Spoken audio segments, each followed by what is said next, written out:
tinokuchingamidzai kuchechi yeChrist Embassy yepamhepo yatinoita muchishona.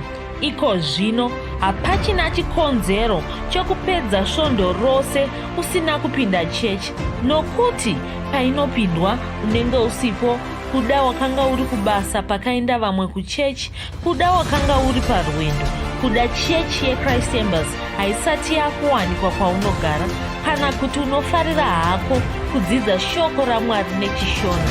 Ino ndiyo yave chechi yako. Chipinda tinamati.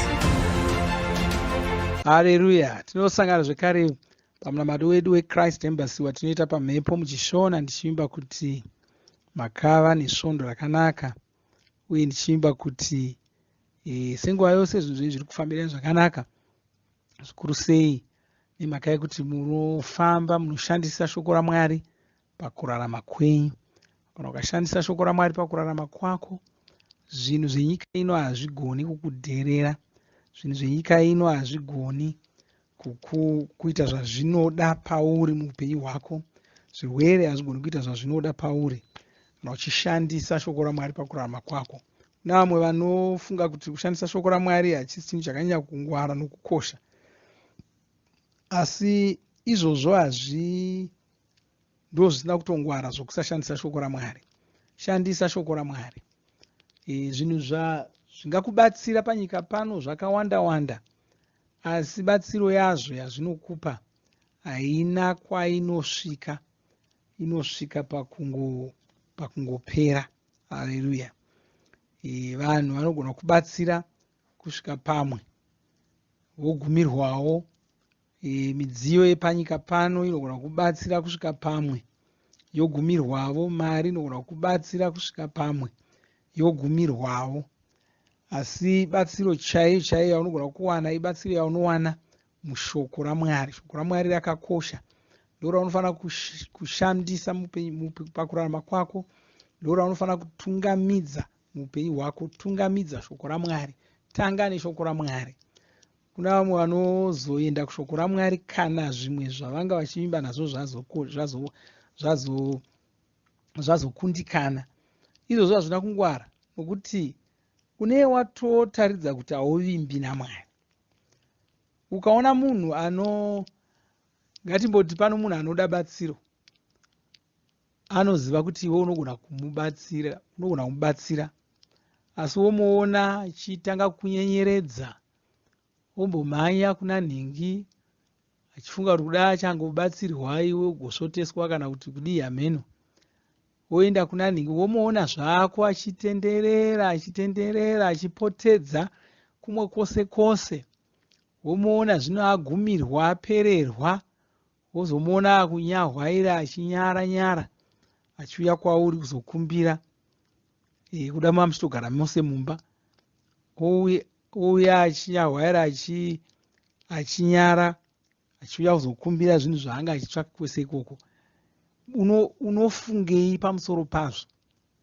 Une watozviona kuti munhu uyu haavimbi newe, waasingadi, chokwadi chaicho kuti wanga asingadi kuti umubatsire, wanga asingadi kutsvaka chinhu ichocho kwauri.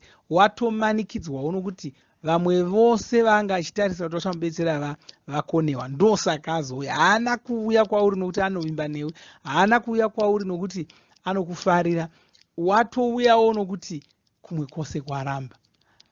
Ndozvaungada kuita naMwari were izvozvo, zvokuda kuzoenda kwavari kana zvimwe zvose zvaramba. Uye unofunga kuti vanofungawo kuti kudii, nokuti vanenge vachingokuona kuti uchazoti ini ndinovimba naMwari. Unovimba naMwari pakudii? Iwe wanga uchivanyenyeredza, uchimboenda ukamuita kugwenzi, vamwe watosvika nokunganga, woenda uko zvoramba, wozoti ndakuuya kuchechi ndibatsireiwo. Haleluya. Ingotanga naMwari. Tanga naMwari. Panorwadza, tanga nokutaura shoko raMwari. Taura iti ini ndiri munhu weropa revaMwari. Tanga kutaura kudaro. Kamuka musoro uchirwadza, bata musoro iwoyo, umurayire kuti iwe musoro nyarara nezita raJesu. Ini ndiri munhu weropa revaMwari. Ndozvinotaridza kuti unovimba neshoko raMwari. Nokuti uri kuvimba kuti zvawakaudzwa neshoko raMwari ndozvinofana kushanda. Shoko raMwari ndo rakakuudza kuti wawe ropa revaMwari. shoko raMwari ndo rakakuudza kuti wava mwana waMwari. Saka unenge wamira pashoko iroro uchiti aiwazve ini ndiri mwana waMwari, ini ndiri munhu weropa raMwari. Munhu weropa raMwari haarwari. Haleluya. Saka wamira pashoko iroro uchiudza mudumbu iwoyo, uchiudza musana iwoyo, uchiudza chirwere ichocho, uchiudza kuti aiwazve ini handisiri, hazvigoni kuti undirwarise, nokuti ndiri weropa raMwari. Ndinovimba naMwari ava. Ndakagamuchira shoko rakandiudza kuti ini ndava mwana waMwari. Ndava muMwari. VaMwari havarwari. Haleluya. Nokuti mwana waMwari munhu werudzi rwevaMwari. Hapana chinhu chinozvara mwana asiri werudzi rwacho. Kana uri mwana waMwari uri werudzi rwaMwari, uri muMwari. Haleluya. Mwana wemutohwe idohwe, mwana wemutamba idamba, mwana weng'ombe ing'ombe, mwana wembudzi imbudzi, mwana waMwari muMwari. Haleluya. Ndo rudzi rwake, ndo zvaari. Saka unenge wakamira pashoko iroro uchitaura uchiti aiwa hazvigoni kuti ndirware, nokuti ini ndiri muMwari, ini ndiri munhu werudzi rwevaMwari, ndakazvarwa kechipiri, ndiri weropa revaMwari. Ropa revaMwari harichengeti utachiona. Ropa revaMwari harichengeti zvirwere. Hapana utachiona hunogona kupinda muropa revaMwari hukaramba huri upenyu. Ndo matauriro aunenge uchiita. Nemhaka unovimba naMwari. Ndo raunomira naro kutanga. Haleluya. Uye hausi kumira naro uchida kuona kuti richashanda here. Kana raramba kushanda wozofunga zvimwe. Handina zvimwe zvandiri kufunga. Ndatomira pashoko iro riri. Ndo riri kutondishandira. Ndatomira ipapo handina kumwe kwandiri kuenda. Handisi kucheuka ndichitsvaka kuti kune batsiro ndokupi. Haleluya. Ukanyatsotarira izvo unozoona kuti kazhinji patinenge tichiti ini ndinovimba naMwari, tinenge tichizvirevera nhema. Nokuti dzimwe nguva vamwe vachiti ndiri kuvimba naMwari asi ari kungonjeva achitsvaka kuti chimwe chingandibatsira chii, chimwe chingandibatsira chii. Takatokwana muna Mwari. Haleluya. Takatokwana muna Mwari. Takatokwana mushoko ravo. Tinototungamirirwa neshoko ravo. Hapana kumwe kwatinotsvaka imwe batsiro. Hatikuna kumwe kwatinoda imwe batsiro. Haleluya. Hapana mumwe ane simba rekutibatsira. Angandibatsira ndiani? Chimwe chinhu chingazondibatsirawo inini chii? Chakaita saMwari. Haleluya. Saka ndo matorero atinoita shoko raMwari, ndo maonero atinoita zvinhu zvaMwari, ndo maonero atinoita shoko raMwari. Tinomira pashoko iroro, tichivimba naro. Hatitangi nokupota-pota tichienda kumwe kwakawanda-wanda. Tinongomhanyira ikoko. Kwai zita raJehovha inhare yakasimba. Vakarurama vanomhanyiramo, vachibva vatorwirwa. Kureva kuti vakarurama kwanzi vakaona vakasangana nenjodzi havana kumwe kwavanotizira, vanongotiza vachiinda muzita raJehovha. Asi zvinezvi takazvarirwa muzita raJehovha iroro. Takazvarirwa muna muponesi. Kwanzi kana munhu ava muna muponesi Jesu, yava imwewo mhuka itsva, chava chisikwa chitsva, chava chipuka chitsva. Kana munhu ava muna muponesi, tava muna muponesi Jesu. Haleluya. Saka tava kugara muzita iroro raJehovha, nokuti zita raJesu ndo zita raJehovha, ndo zita raMwari. Haleluya. Kuna vamwe vasinganyanyokunzwisisa izvozvo. Asi Bhaibheri rinotiudza kuti Jesu akapuwa zita rinodarika mamwe mazita ose. Saka kana Jesu akapuwa zita guru rinodarika mamwe mazita ose, kureva kuti vakapuwa zita raMwari. Zvino tikaudzwa kuti zita racho guru iroro rinonzi Jesu, kureva kuti ndo zita raMwari iroro. Jesu ndo zita raMwari. Jesu ndo vakapiwa zita raMwari. Haleluya. Zita iroro ndo ratakuzikanwawo naro isu. Takapiwawo zita raMwari. Takuzikanwawo nezita raMwari rinonzi Jesu. Tisu tinomiririra Jesu pano panyika. Haleluya. Saka hatichaiti zvokumhanyira muzita iroro, takatomhanyiramo kare, titorimo. Kwai uyo ugere panzvimbo yokuvanda yokumusoro-soro. achagara mumvuri waJehovha. Isu takatogara munzvimbo yokuvanda yokumusoro-soro. Zita iroro ndo nzvimbo yokuvanda yokumusoro-soro, nokuti taudzwa kunzi zita raJehovha inhare yakasimba. Ndo nzvimbo yokuvanda yokumusoro-soro iyoyo.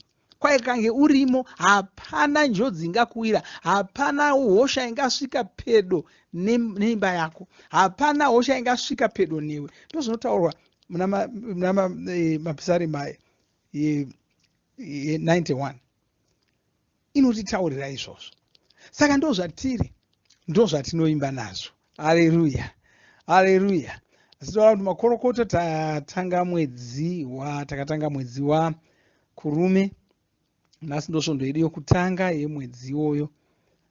Senguva yose pasvondo yokutanga saizvozvi tinodya chidyo, tinopa mupiro wedu wesungano. Sungano yedu iri pachii? Sungano yedu iri pakufambisa shoko raMwari tirisvitsa kuvanhu. Tinorifambisa sei shoko iri? Tinorifambisa zvikuru sei tichishandisa ufumi hwedu, tichishandisa mari yedu. Ndo zvatinoshandisa kufambisa ruponeso tichirusvitsa kuvanhu. Haleluya. Saka ndoda kuti sekupa kwamunongoita mipiro yenyu, mupe mipiro yenyu yesungano iyoyo. Asi regai tiende kuna tsamba yokutanga kuna vaKorinde, ndima 11 chete. Tinoverenga ipapo mashoko edu echidyo. Toverenga kubva pandima 23. Kwanzi nokuti zvinhu zvandakakupai zviya ndakazvigamuchira kubva kuna Ishe, zvekuti Ishe Jesu usiku huya hwavakapandukirwa vakatora chingwa, vakatenda Mwari pamusoro pacho ndokuchimedura, ndokutaura vachiti, torai mudye, ndiwo muviri wangu unomedurirwa imi, itai izvi muchindirangarira. Haleluya. Saka ndoda kuti tutore chingwa ichocho tonamata tichichiropafadza, tikuchimedura pamwe chete tigochidya. Ngatinamatei. Baba, toda kutendai nezita raJesu, toda kutendai nokuda kunaka kwenyu, toda kutendai nokuda kwenyasha dzenyu, nokutendai nokuda kwemuviri waIshe Jesu wakamedurirwa isu pamuchinjikwa. Tinotora chingwa ichiko zvino tichichiropafadza, tichimedura, tichichidya, tichipupura kuti tava nhengo dzomuviri wamuponesi Jesu, tava rimwe ramafupa avo. Nokudaro hazvichagoni kuti tikurirwe, hazvichagoni kuti tikundikane, hazvichagoni kuti tikoniwe, hazvichagoni kuti tirware, hazvichagoni kuti tife. Tava vanhu verudzi rwamuponesi Jesu. Tinokutendai, tokuropafadzai. Amen. Kuti timedure chingwa ichocho tichidye.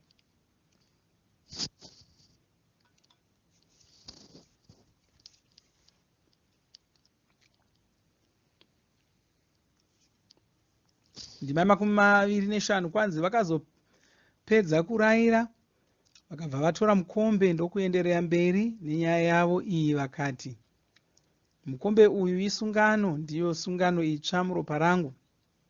Itai saizvozvi pose pamunounwa muchindirangarira. Nokuti nguva dzose kana muchidya chingwa ichi nokunwa mukombe uyu munenge muchiparidza rufu rwaIshe kusvikira vachidzoka. Haleluya. Saka kuti titore mukombe uyu toropafadza zvikare tigounwa pamwe chete. Baba, tinokutendai nezita raJesu, toda kutendai nokuda kweropa raIshe Jesu rakadeurwa pamuchinjikwa. Iro ropa rakatitangira sungano itsva, rikasuka zvivi zvedu zvose, rikaita kuti zvigoneke kuti tizvarwe patsva kechipiri. Tive vanhu veropa raIshe Jesu, tive vanhu verudzi rwaMwari. Zvino takazvarwa patsva, takazvarwa kechipiri, tava vanhu veropa raJesu. Tinoropafadza mukombe uyu patinounwa, tichipupura kuti tava vanhu veropa raJesu.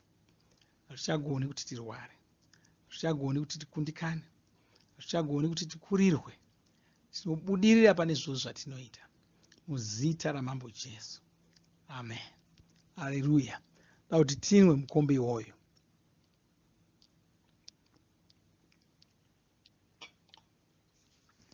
Haleluya.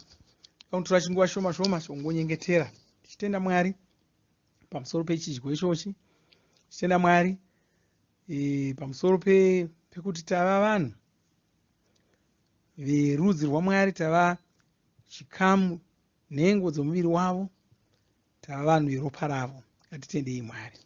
Haleluya. Baba, tinokutendai, tokurumbidzai, toda kutendai nokuti tava vanhu verudzi rwenyu, toda kutendai nokuti tava nhengo dzemuviri wenyu, tava nhengo dzenyama yenyu, tava rimwe ramapfupa enyu. Tinokutendai nokukurumbidzai, toda kutendai nokunamatai, toda kuchiropafadzo ichochi, makomborero makuru iwaya makatiitira. Nyengeterera muno mumwe vanamata neni pazuva ranhasi ndichitaura kuti hapana chirwere chingapinda muviri make nezita raJesu Kristu. Hapana ndonda pakati pedu. Ndodzingira kure utera hwose, ndodzingira kure zvirwere zvese muzita ramambo Jesu. Chipupura nchiti ava havarwari muzita ramambo Jesu. Ndinokutendai, ndovaropafadza mumwedzi uno wavapinda. Zvinhu zvese zvavanoita zvinobudirira, vachigara vachingori neutano hwakanaka, vachibudirira pane zvavanoita, vakadzivirirwa kubva kunjodzi dzose dzingada kuvawira muzita raJesu. Ndinokutendai, mabasa avo achibudirira, achivapa chimuko muzita raJesu. Haleluya. Amen. Haleluya. Zvakanaka. Hatisati tapedza, toda kuti tirumbidze Mwari iko zvino kana wanga usati wazvarwa patsva, toda kuzonyengetera pamwe chete newe chikubatsira kuti ugozvarwa patsva. Tozosangana zvekare svondo rinouya tichidzidza shoko raMwari, tichinamata pamwe chete saizvozvi. Mwari vakuropafadzei. Amen.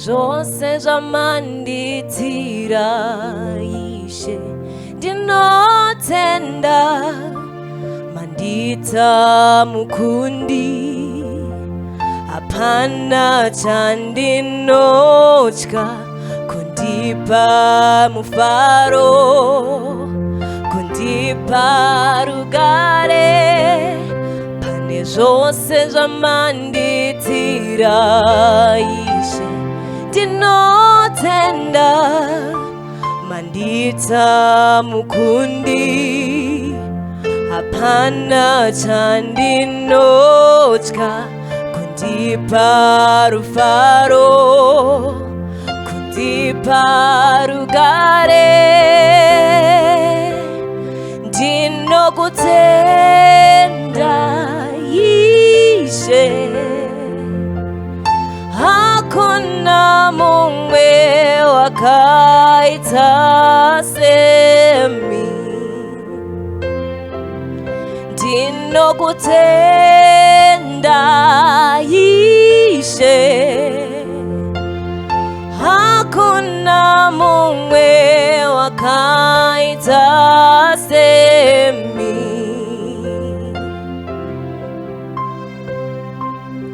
Rudo rwenyu haruperi, munondikonera nguva dzose. Rudo rwenyu haruperi, munondikonera nguva dzose.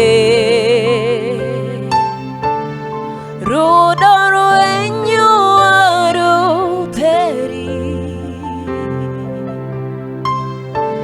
munondikonera nguva dzose. Rudo rwenyu haruperi, munondikonera nguva dzose. Ndinokutenda Ishe,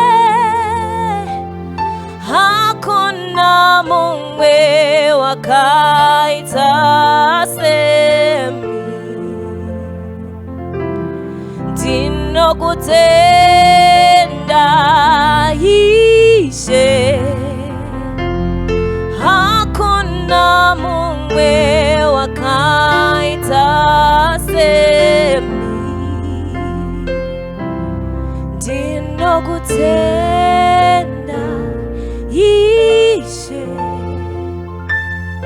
hakuna mumwe wakaita semi.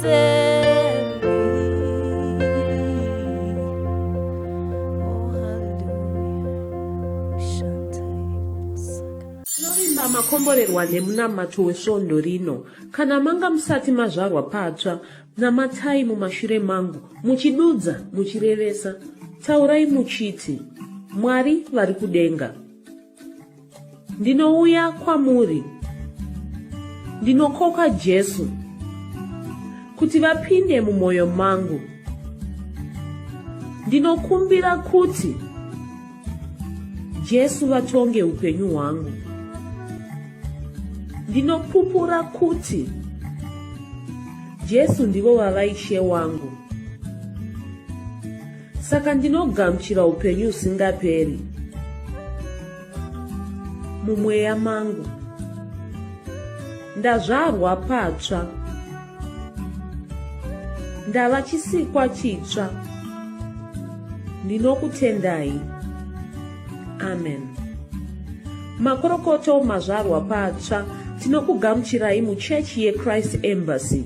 Titumirei zita renyu nekwamunogara. Munogona kutumira iri SMS kana WhatsApp pa 0772 215 kana kutuma tsamba pa shona@gmail.com. Muchida kupa mpiro yenyu neEcocash, rovai namba *151*2*5*58225# motevera zvinenge zviri kutaurwa neEcocash ipapo. Kana muine nhare dzemazuva ano, munogona kushandisa KingsPay kupa mpiro yenyu. Shandisai kodi inoti TNIOG nemavara makuru.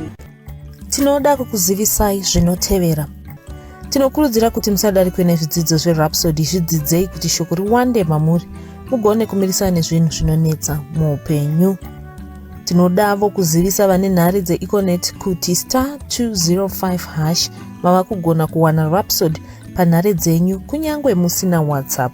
Rovai nhare idzi muwane Rhapsody panhare dzenyu zuva rimwe nerimwe. Munorova *205#, mosarudza daily devotional. Subscribe Shona Rhapsody muchishona.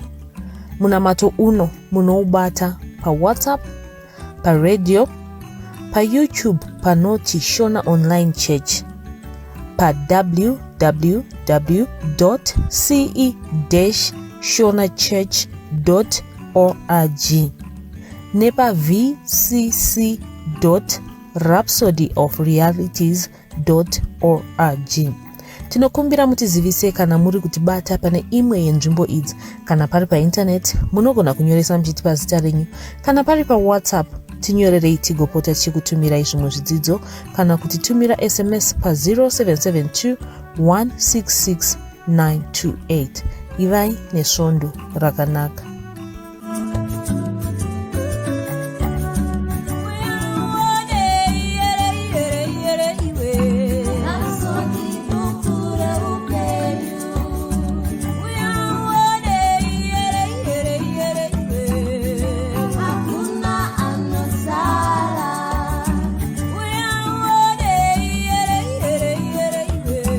Rhapsody.